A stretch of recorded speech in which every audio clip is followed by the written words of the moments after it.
What's going on, guys? Doing a little bit of maintenance on my air compressor. I figured I'd give you a quick shop tip video and a friendly reminder. If you have or use any sort of air compressor, you need to regularly remember to drain the water out of the bottom of the tank. And that goes for small compressors, large compressors. It really doesn't matter. If you live anywhere but the driest of climates, you're going to get condensation on the inside just from the temperature differential from the hotter compressed air and the outside ambient air. And if left unchecked, that water is going to rust out the inside of your tank, which could ultimately, theoretically, lead to a failure. And I'm not really sure how many documented cases, if any, there really are of that, or those who claim that maybe it had to do with a rusted out tank, how much of that was inside versus outside. But nevertheless, I think you'd rather be safe than sorry, and it's just a good idea in practice anyway. If anything, you know, to maybe keep some of the air coming out of the tank a little bit drier as well. And this really goes for you even if you have a little water separator, you know, coming out in between your tank and the lines, or even a water dryer. You know, that's all well and good for the lines and the air out of the tank, but you're still going to get some condensation inside the tank, and that needs to be regularly drained out. And I'm sure most manufacturers have a recommendation of that. I check your manuals. Some guys are pretty strict about it, wanting to do it every couple of fills, you know, as the tank runs. I'm not sure I'd quite go that far personally. You know, maybe once a week, once every couple of weeks at the least. And you know, if you're really not using your compressor very much at all, it's probably a good idea just to check it once a month. But you know, especially if you're running it a lot every day, using a lot of tools, what have you, definitely do it at least once a week, or check it. You know, it really doesn't take a whole lot. And that kind of brings me to the point of this. Actually, it was kind of taking a little bit more than I'd like it to. You know, this is kind of the standard bleeder valve that comes on most of these. You know, I guess they work, but they're really not that great for their intended purposes. You know, the knurling on this one was almost non-existent. And you know, especially if you're getting a little bit of corrosion and rust and stuff building up on that, you almost need channel locks or a pair of pliers to open and close it every time. You know, being that it's under this tank, it's only a couple inches off the floor. Very hard to get to, especially if you're not on a riser or anything. So it was kind of something I guess I was putting off just because of what a pain it was to get to it every time.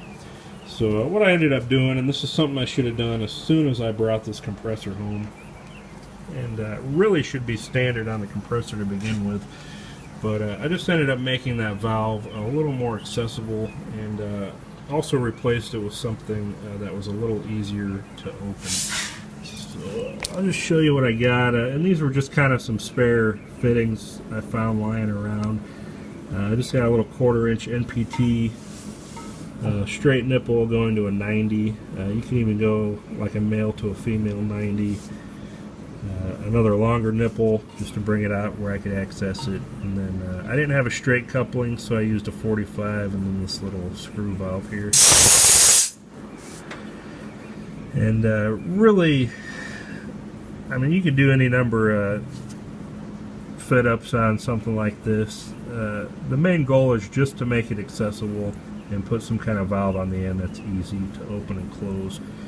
And you know, what would really be nice is maybe an automatic solenoid and a timer that would automatically open and bleed it off for you every once in a while. I'm sure they make that kind of thing, but you know, for as much as I use this compressor, it's not going to be worth the time or the expense. You know, this took maybe 5 minutes to put some fittings together and fit it on there. So it's easy, it's necessary. Why not go ahead and do it? And I know some guys use hoses or put hoses off of the valves. You know, that makes it easier to direct the water into a cup or a bucket. It's probably not going to be that much water every time, especially if you do it regularly. So you know, just a little cup or even a coffee mug would likely be enough. I usually just even let it blow out on the floor and it dries up within a few minutes. But just kind of think about your situation. If you got a mobile tank or one that you can tilt over and access the bleeder valve a little better, obviously this isn't going to probably be something that's all that necessary, but especially if you have a stationary or a larger tank or machine, this definitely makes it easier to get to. And also keeping in mind you kind of want to keep it recessed a little bit so that you're not walking over here or dropping stuff, knocking the end off the valve, or breaking fittings or damaging threads. I kind of put it a little bit closer to one of the legs where I'm kind of comfortable and not thinking I'm going to accidentally destroy it. I guess time will tell how well that will work out, but I'd say I'd have to work pretty hard to bang into that and knock that off. So, use common sense, see what works for you in your situation. But definitely keep it in mind and regularly drain your tanks, just as regular general preventive maintenance for your air compressor. And, really probably even these little holding tanks, they probably get moisture in them occasionally as well. You probably just tip those upside down, let them run out, but keep that in mind. Set a reminder on your phone, put a sign on your shop door.